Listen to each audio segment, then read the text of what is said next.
Community leaders had some tough questions today for members of Chicago's Civilian Office of Police Accountability, COPA.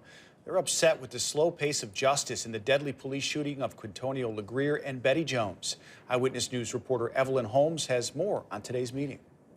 Residents watched as community leaders from the West Side questioned members of COPA, Chicago's newest police oversight agency, about why the officer responsible for the 2015 police-involved shootings of Betty Jones and Quintonio Legrier is still on the force. Why should he have a gun and a badge? The Q&A happened during a regularly scheduled community meeting where officials from the Civilian Office of Police Accountability were invited to discuss their recent ruling that the deadly police shooting committed on December 26, 2015, by Officer Robert Rialmo was unjustified.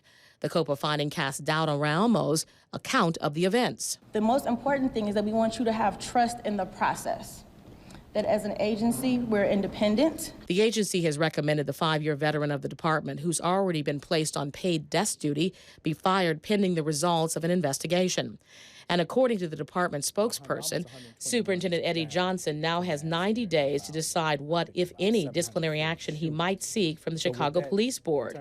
Meanwhile, some church leaders are calling on Cook County State's Attorney Kim Foxx to rethink charging the cop with murder. If it was going to be business as usual, we could have kept Anita Alvarez. Earlier in a statement, the Cook County State's Attorney's Office said, after review of the admissible evidence, there is insufficient evidence for criminal charges. Rialmo's union, the Chicago Fraternal Order of Police, remains critical of the COPA ruling. On their blog, the FOP accuses COPA of using a recent bar fight Rialmo was allegedly involved in to pressure CPD to fire him. Meanwhile, some community members are discouraged by the slow pace of justice. I don't know whether I buy it or not. Well, several lawsuits have been filed with both the Legrier and Jones families against the city and Officer Rialmo. Rialmo also filed a lawsuit against the city alleging improper training and against the Legrier estate, blaming him for the shooting and emotionally traumatizing the cop.